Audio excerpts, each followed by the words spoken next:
রাজীববাবু, আপনাকে কড়া খবরে নমস্কার।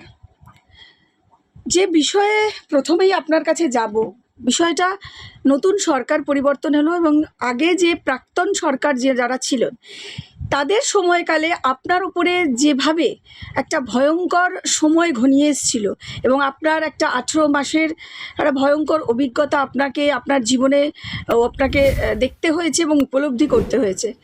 কেন ঠিক এই বিষয়টা কেন ঘটেছিল আপনার সাথে? দেখুন, মানে একটা সময় 2013 সালে মনে হয় বিধাননগর পুলিশ কমিশনারেট তৈরি হয়েছে। কমিশনারেট তৈরি হওয়ার পরে কিছু অফিসার ভালো, কিছু অফিসার খারাপ, এ তো চিরকালই আছে আর চিরকালই থাকবেও। যতদিন মানব সভ্যতা আছে অপরাধ থাকবে, অপরাধ কোনোদিন মুছবে না, এ চলতেই থাকবে। ঠিক তেমনি পুলিশেও কিছু দুর্নীতি বা পরায়ণ অফিসারও ছিল। এমনও ছিল যে বাগুইআটি থানার দোতলায় একজন এসআই ছিলেন, যিনি থানা থেকে সাট্টার চালাতেন এবং তিনি সাট্টার কিংপিং ছিলেন। তো সে সময় থানার আইসি ছিলেন সুকোমল কান্তি দাস। তিনি অত্যন্ত কড়া হাতে সমস্ত অপরাধ দমন করেছিলেন। মানে আমার জীবনে যে পুলিশের সাথে যে মিলেমিশে যে আপনার অপরাধ দমনের যে বিশাল ইতিহাস আমার রয়েছে আমার জীবনে, সেই ইতিহাসের মধ্যে এটা একটা পার্ট যে সুকোমল কান্তি দাস এই সময় বাগুইআটি থানার আইসি, যিনি হুব্বা শ্যামলকে শেষের পথে নিয়ে গেছিলেন।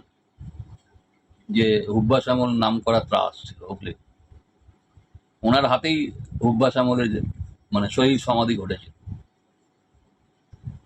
তো সেই অফিসার বাগুইআটি থানায় আসার পর বাগুইআটি ক্রাইম রেট প্রচন্ড হাই থাকায় উনি আসার পর সেই ক্রাইম রেট অনেক কমে যায়, অনেক। এবং উনি আমাকে দিয়ে অনেক কাজও করিয়েছেন।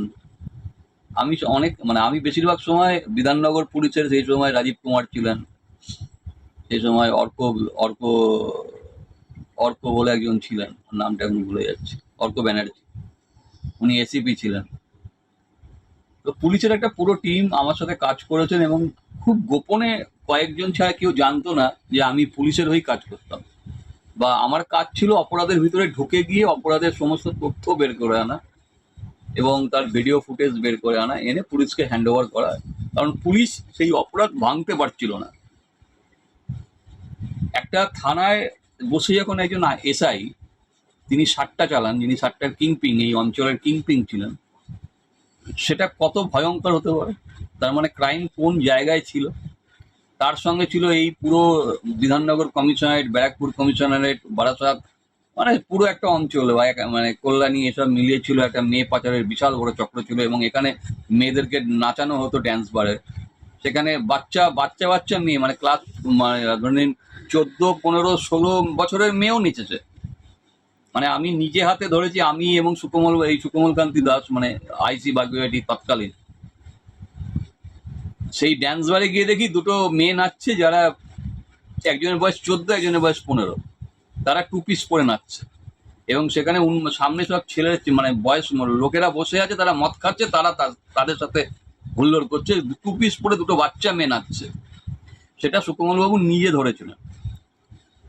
অর্ক ব্যানার্জি, যিনি এসিপি ছিলেন, উনি ওনাদেরকে বোঝানোর চেষ্টা করেন। অদ্ভুতভাবে সেই মেয়েগুলো পরিষ্কার বলে জানিয়ে দিয়েছিল আমাদের আমাদের পুলিশের সামনে যে আমরা চাই না, আমরা এইভাবেই টাকা ইনকাম করতে যাই, এখানে টাকা অনেক বেশি আসে। তাদের মেন্টাল সেট হয়ে গেছে।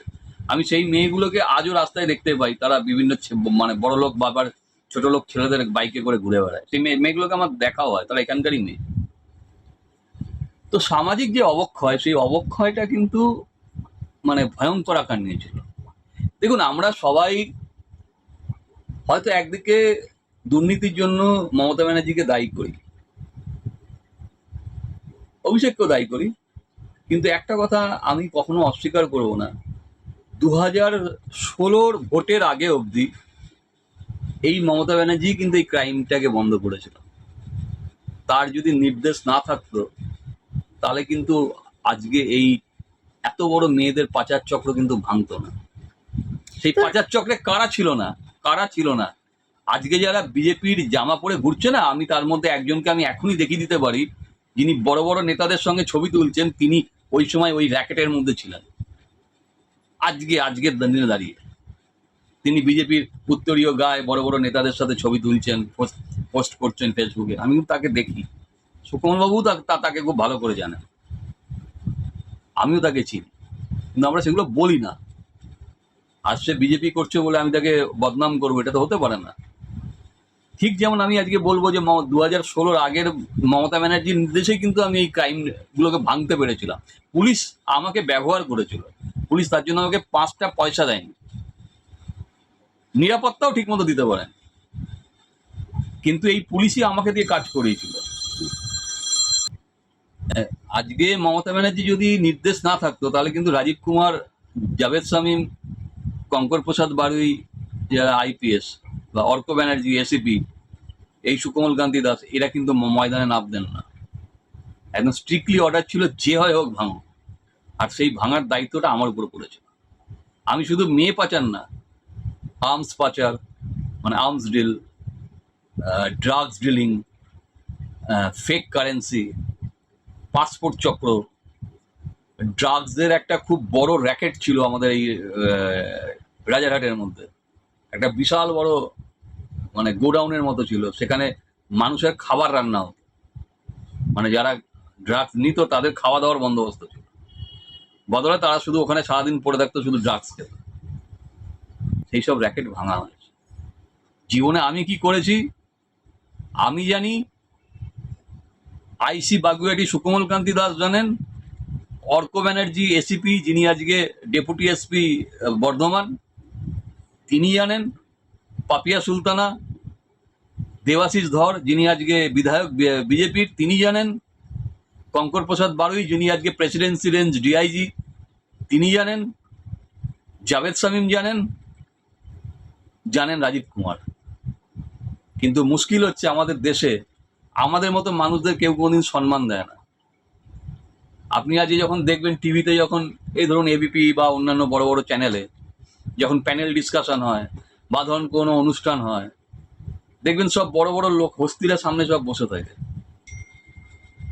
তারা কিন্তু সেখানে সম্মানিত হয়, তারা কিন্তু তাদের গেস্ট। আমার মতো মানুষ কিন্তু গেস্ট নয়।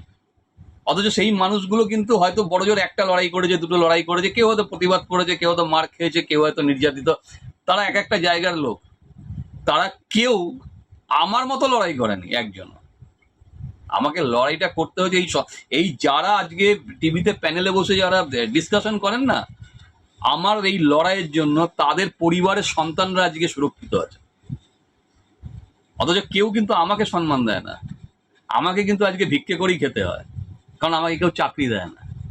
কারণ আমি সাংবাদিকদের খুব প্রিয় না, কারণ আমি অনেক সাংবাদিকদের অনেক কিছু জিনিস জানি, এবং সাংবাদিকদেরও একটা সিন্ডিকেট আছে, এবং যারা সাংবাদিক তারা কোনোদিন বুকে হাত রেখে বলতে পারবে না যে সিন্ডিকেটের মধ্যে না থাকলে তাদের সংসার চলবে বা তাদের চাকরিটা থাকবে। রাজীব দা, এখানেই আমি একটা বিষয়ে যাব। আপনি বলেন 2015 বা 2016 অবধি মমতা বন্দ্যোপাধ্যায়ের নির্দেশেই এত বড় র্যাকেট ধরেছেন, বা এই ধরনের তার ইনস্ট্রাকশন ছিল। তাহলে তার যখন এত ভালো একটা পরিকল্পনা ছিল, ইনস্ট্রাকশন ছিল, তারপরে যে ঘটনাগুলো, বা এই 15-16 পর থেকে যেভাবে মমতা বন্দ্যোপাধ্যায়কেও দেখা গেল সততার প্রতীক আর তিনি থাকতে পারলেন না, এবং আস্তে আস্তে দলটার যা পরিণতি হলো, একটা দুর্নীতিগ্রস্ত দলে পরিণত হলো, তাহলে কেন, মানে এই পতনটার কারণ কি মমতা ব্যানার্জি দায়ী নয় বলছেন? একদমই না। এটা হচ্ছে উনি তো সুপ্রিমো, উনি তো মুখ্যমন্ত্রী। না, ওনার একটা পুলিশ মন্ত্রীর ইনস্ট্রাকশনে যদি এত বড় একটা রাজ্যের র্যাকেট ধরা যেতে পারে, তাহলে ওনার ইনস্ট্রাকশনে দলের এই দুর্নীতিগ্রস্ত লোকেদের ধরা যেত না, রাজীব দা? না, এটা আমি মানি না। তার কারণ আছে, 2015 লাস্টের দিকে যখন আমাকে এনকাউন্টার করার প্ল্যানিং হয়, এই বাগুইয়াটি থানার অনেক অফিসার, এই বিধাননগর কমিশনের অনেক অফিসার কিন্তু আমাকে এনকাউন্টার করার প্ল্যানিং করেছে, এবং তাদের নাম, মোবাইল নাম্বার দিয়ে আমার কমপ্লেন করা আছে। আমার কিন্তু বাঁচিয়েছিল সেদিনকে কিন্তু এই সুকোমল কান্তি দাস, এই জাভেদ শামীম, এই আপনার কি বলে কঙ্কর প্রসাদ বারুই, এরাই বাঁচিয়েছিলেন। তখন কিন্তু পুলিশ কিন্তু নিরপেক্ষ ছিল। 2016 যে বিধানসভার ভোটটা হলো, পৌরসভা ভোট এবং বিধানসভা ভোট, সে সময় মানে এই তৃণমূল কিন্তু রাস্তায় ফেলে সাংবাদিকদের পিটিয়েছিল, আপনার মনে থাকে? একদম।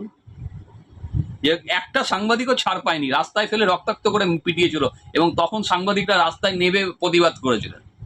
কিন্তু 2016 সালে যখন জিতে এলো তৃণমূল, পুরো রাস নিয়ে নিয়েছিল এই সুজিত বোস, এই অভিষেক ব্যানার্জি, এদের মতো লোকেরা।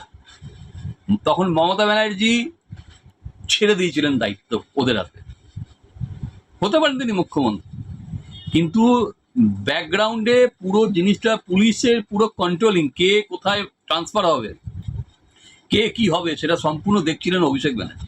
মানে পুলিশ মন্ত্রী হিসেবে ওনার নাম ছিল মমতা বন্দ্যোপাধ্যায়, কিন্তু পুরো চালনাটা করতেন পেছন থেকে অভিষেক। এটা একটা বড় কারণ আছে, ধরে নিন একটা স্নেহ, উনি তো ওনার মানে অভিষেক তো মমতা ব্যানার্জির পুত্র স্নেহের মতো, একজন পুত্র সম, একজন যে তার পারিবারিক একজন ব্যক্তি, যার প্রতি তার একটা সফট ফিলিংস রয়েছে।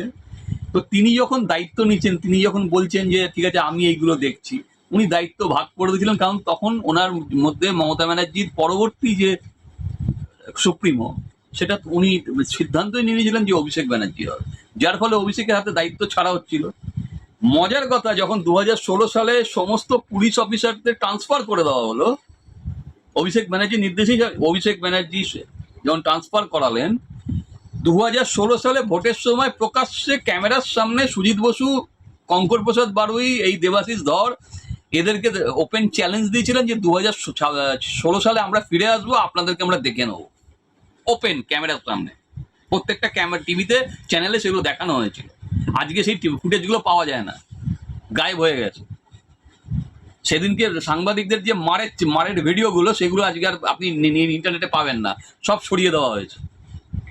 তার মানে কি? তার মানে এটা দাঁড়ালো 2016 পরে মিডিয়া, অভিষেক ব্যানার্জি, পুলিশ একটা জয়েন্ট কোলাবোরেশনে একখানা অর্গানাইজেশন তৈরি করেছিলেন কারাপশনের। আপনি যদি চ্যালেঞ্জ করেন, আপনি প্রশাসনকে চ্যালেঞ্জ করুন যে 2016 পরে মিডিয়ার কোন কোন ব্যক্তিত্বের বাড়ির লোকেরা চাকরি পেয়েছিলেন তথ্য সংস্কৃতি দপ্তরে। তার মানে অভিষেক ব্যানার্জি কিন্তু জেনে গেছিলেন যে আমাকে সবার আগে মিডিয়াকে কিনতে হবে। তো মিডিয়া সবসময় যে টাকা দিয়ে কেনা হয় এটা তো কথা নয়। আপনি ধরুন একজন সাংবাদিক, আপনার কাজ সারাদিন ঘুরে ঘুরে আপনি একটা নিউজ জোগাড় করলেন, করে আপনি আপনার এজেন্সিকে দিলেন, আপনার কাজ কিন্তু ওখানেই শেষ। একদম। এবার এজেন্সির যারা টপে বসে আছেন, তারা যে ভিতরে সেটিং করে রয়েছেন, তারা আপনার নিউজটাকে নিয়ে গিয়ে ডাস্টবিনে ফেলে দেবেন। এবার আপনি একজন সাংবাদিক, আপনি যদি প্রতিদিন দেখেন যে আপনার ফুটেজ একটাও এয়ার হচ্ছে না, তখন আপনি কি করবেন? তখন আপনার চাকরি বাঁচাতে আপনি মানে সততার পক্ষে যাবেন, না আপনি তাদের সঙ্গে অ্যাডজাস্টমেন্ট করবেন? আপনারা কি জানেন না? আপনি তো একজন সাংবাদিক, আপনারা কি জানেন না যে সাংবাদিকদের থানা থেকে প্যাকেট হয়? অস্বীকার করতে পারবেন আপনারা কেউ? সিন্ডিকেট আছে, অস্বীকার করতে পারবেন যে সেই সিন্ডিকেটে না থাকলে আপনি টিকতে পারবেন না, আপনার কাছে কোনো সংবাদ আসবে না? তো যখন আপনি অস্বীকার করতে পারছেন না, আপনি আজকে বিজেপি আসার পরেও আপনি স্বীকার করতে পারছেন না, তাহলে কি করে আপনি আশা করেন যে সমাজ বদলাবে? আরেকটা বড় কথা, একটা জিনিস আমরা সবাই বলছি সরকার বদলে গেছে। আজকে মাননীয় মুখ্যমন্ত্রী শুভেন্দু অধিকারী মুখ্যমন্ত্রী হয়েছে। আমরা সবাই খুব আনন্দিত, সরকার বদলে গেছে, সরকার বদলে গেছে। একটা কথা কেউ ভেবে দেখেছেন যে পুলিশ এবং প্রশাসনে কারা আছে? যারা সেদিনকে ছিল তারাই আজকেও আছে। একদম। তাহলে কি বদলেছে? শুধু রং বদলেছে। সেদিনও যারা কারাপশন করতেন তারা আজও রয়েছে, কিছুই বদল ঘটেনি, শুধু এটা সরকার বদল করেছে। সরকারকে যদি আমূল পরিবর্তন করতে হয়, তাহলে সবার আগে সরকারের অভ্যন্তরে থাকা যে এই যে ঘুণ পোকাগুলো রয়েছে, আগে সেই ঘুণ পোকা আগে সরা। যদি ঘুণ পোকা না সরে, তাহলে সিস্টেম কোনোদিন পরিষ্কার হবে না। আজও মিডিয়াতে যখন যে কোনো চ্যানেলে যখন আজকে ডিসকাশন হয়, বা যখন খুব বড় একটা অনুষ্ঠানের মধ্যে ডিবেট হয়, সেখানে যারা বসে থাকেন সব সমাজের এলিট শ্রেণী বসে থাকেন, এবং তারাই বসে থাকেন যারা অ্যাডজাস্টমেন্ট করে চলতে পারে। কই আমাদের মতো মানুষকে তো ডাকেন না। তাহলে কেন ডাকেন না? ডাকেন না তার কারণ হচ্ছে আমাদের মতো মানুষ আমরা ব্রাত্য। কারণ আমরা সমাজের জন্য কাজ করি, আমাদের কাছে কোনো অ্যাডজাস্টমেন্ট নেই। একসময় আমি দেবরাজের বিরুদ্ধেও করেছি, তো দেবরাজও তো আমার খুব কাছের, দেবরাজ আমার খুব ছোট ভাইয়ের মতো, অথচ আমারই কমপ্লেন রয়েছে দেবরাজের বিরুদ্ধে ইডি সিবিআই এর কাছে, পুলিশে কমপ্লেন আছে।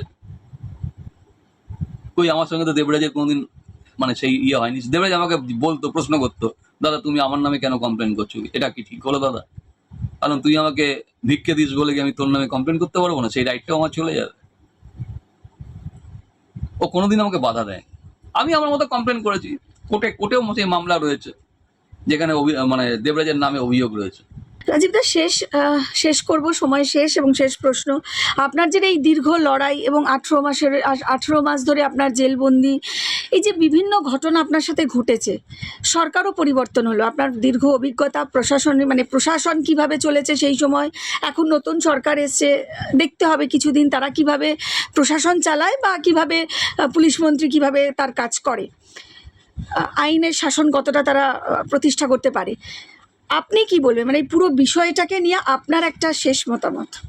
দেখুন, আমরা সমাজকর্মী, আমাদের কোনো রাজনৈতিক আইডেন্টিটি হয় না। যারা রাজনৈতিক, যাদের ধরুন ব্যাকগ্রাউন্ডে রাজনীতির মানে ছাপ আছে, বা যাদের একটা মোটিভ আছে, রাজনৈতিক একটা মানে পক্ষ বিপক্ষের একটা মোটিভ আছে, তারা কখনো এই সরকারের বিরোধিতা করবে না। তারা যেমন তৃণমূলের সামনেও তৃণমূলের সরকারের বিরোধিতা করেনি, আজকে যারা বিজেপিতে যারা বিজেপিকে সমর্থন করবেন তারাও বিজেপির হয়ে বলবেন। কিন্তু আমাদের মতো খুব কুখ্যাত মানুষ, যাদের মিডিয়া পছন্দ করে না, যাদের কোনো পুলিশ প্রশাসন পছন্দ করে না, মানে আমরা মারা গেলে তারা হয়তো ডিজে বাজাবে এখানে, আমাদের মতো মানুষদের কাজ হচ্ছে সরকারের ভুলটা বলা। সরকারের যদি আমরা সমালোচনা করি তার মতলব এটা না যে আমরা সরকারের বিরোধিতা করছি। এই নমনীয়তা আমাদের মাননীয় মুখ্যমন্ত্রী শুভেন্দু অধিকারী দাদাকে এটা বুঝতে হবে, যে আমরা যে মানে সমাজকর্মী, আমাদের কাছে কোনো লাভ লোকসানের বিষয় নেই। অন্যদের থাকতে পারে, তাদের চাওয়া পাওয়ার অনেক ব্যাপার থাকতে পারে, আমার নেই, বা আমার মতো যারা মানুষ আছেন তাদের নেই। তো আমরা শুধু সরকারের কাছে একটাই আবেদন, আমাদের মুখ্যমন্ত্রী শুভেন্দু অধিকারী মহাশয়ের কাছে আমাদের একটাই আবেদন, আমাদের মতো মানুষদেরকে ভুল বুঝবেন না। আমরা আপনার সমালোচনা করছি বা আপনার দলের কারো সমালোচনা করছি মানে আমরা তার বিরোধিতা করছি। তিনি যে ভুলটা করছেন আমরা আঙুল দিয়ে দেখাচ্ছি যে এই ভুলটা হচ্ছে, যাতে আগামী দিনে তৃণমূল সরকারের মতো কারাপশনের মধ্যে বিজেপি সরকার না ঢুকে যায়। এটা আমাদের লক্ষ্য। অসংখ্য ধন্যবাদ রাজীব দা।